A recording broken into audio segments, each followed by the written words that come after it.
Alright, ladies and gentlemen, as you can see, it is nighttime, but that doesn't mean I'm sleeping. While everybody else sleeps, I go and buy guitars. But this is a very different one. It's not like any of the guitars that I usually buy. However, I am getting a really good deal on it. My windshield is so dirty. Guitar secured. Okay, as you can see, we have the guitar back home now. The first order of business is to obviously get rid of whatever the heck happened here. I'm not gonna do this all tonight because, hey, look at that. The background is me playing guitar. It's 9:30 at night, so we're not gonna do this all right now. But we're just gonna see how easy it comes off. That's caked on pretty good there. That's pretty on there for sure. This might be harder than I expected. You used some good paint, that's for sure. How could you do this to a nice guitar like this? Let's try the polish. I don't think this will do anything, but... Oh yeah, kinda. Ernie Ball needs to sponsor me for using this polish in every video now. Okay, we made some improvement right here, and then I also removed the little like sticker goop stuff, but we still have a long way to go. Okay, good morning everybody. It's the next day. The number one objective today is to get all of this crap off of this guitar. Yesterday I tried guitar polish and that kind of worked but not very well. Then I tried some rubbing alcohol, that worked quite a bit better, but it was still pretty slow going. So today I'm gonna try some acetone, like nail polish remover.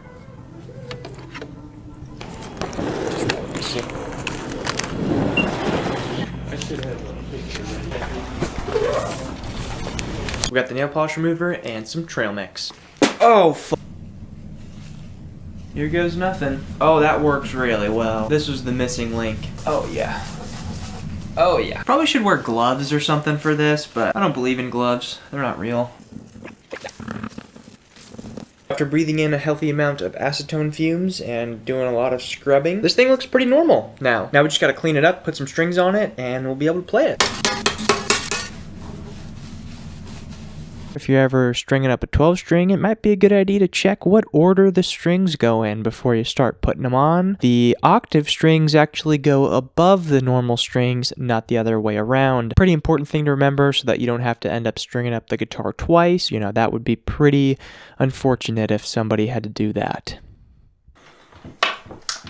Alright, ladies and gentlemen, here is my new guitar in all its glory.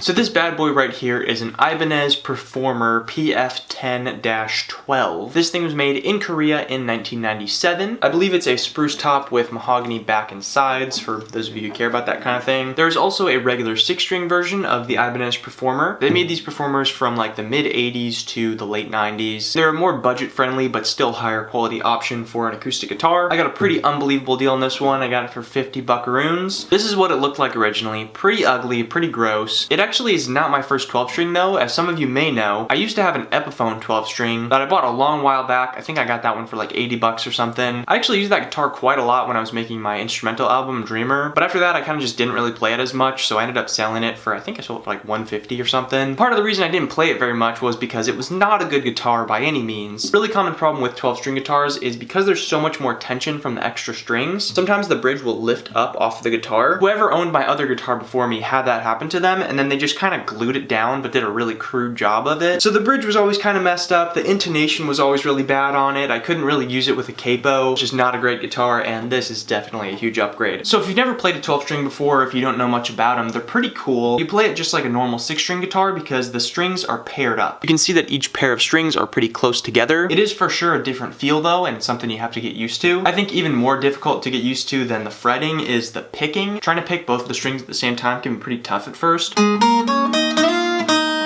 The lowest 4 strings have an octave, and then the 2 highest strings, the B and the E, are just the exact same string. But the 12 string is really awesome because it kind of almost sounds like there's 2 guitars playing at once, and just kind of gives all of your guitar playing a bright, jangly overtone to it.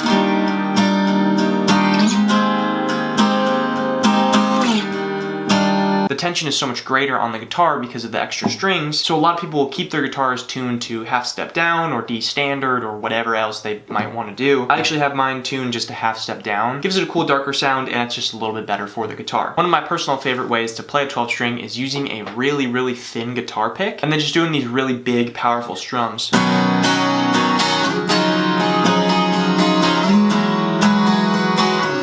Playing lead stuff with the 12 string just sounds incredible always.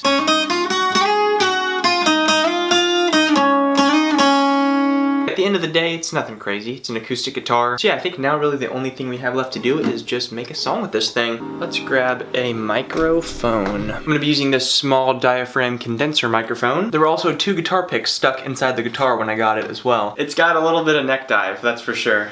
We're gonna position this right at the 12th fret. Maybe I need to sit down after all. The strap is just for dramatic effect.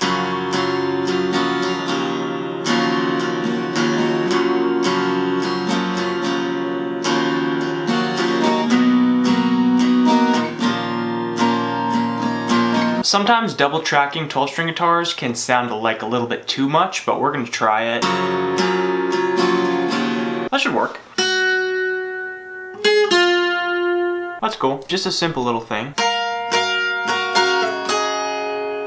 Okay, I feel like that's good for 12 string right now. In my humble opinion, I really feel like a 12 string guitar is something that kind of serves a more supplemental purpose than being like a foundation for a whole song. I just find that's how I typically use it in my music. But now what I gotta do is figure out which one of my guitars is gonna be best for doing drop tuning. I think I'm gonna go with the Duo Sonic. Check out the video right up there. All right, so we're just gonna take this guy and bring it a half step down.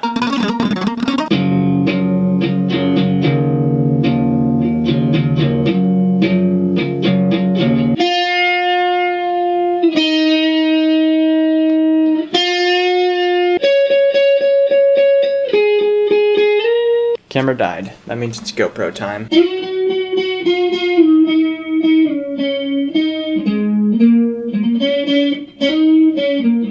I'm not gonna be perfectionist, we're just gonna take that. I'm not happy about it, but it'll suffice.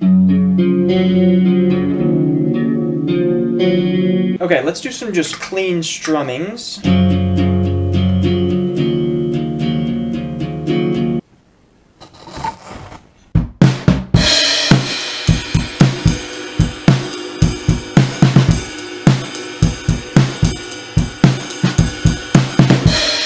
Should be good enough.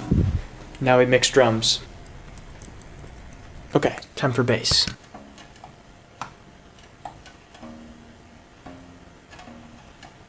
Okay, we got bass. I think we'll do shaker and then that's pretty much it. We've recorded a decent amount of layers for this track, not as much as I usually do. Wasn't really feeling like super inspired to record anything today. Mostly just wanted to make a little track to kind of show you how the guitar sounds and everything. Let me know what you guys think, but I'm personally a big fan of it. I think it was totally well worth the 50 bucks. But nonetheless, I thank you all for watching, and I really appreciate you all joining me for another guitar adventure. My room's gonna be filled to the brim with guitars very soon. Love you guys, stay safe out there. I will see you all in the next video.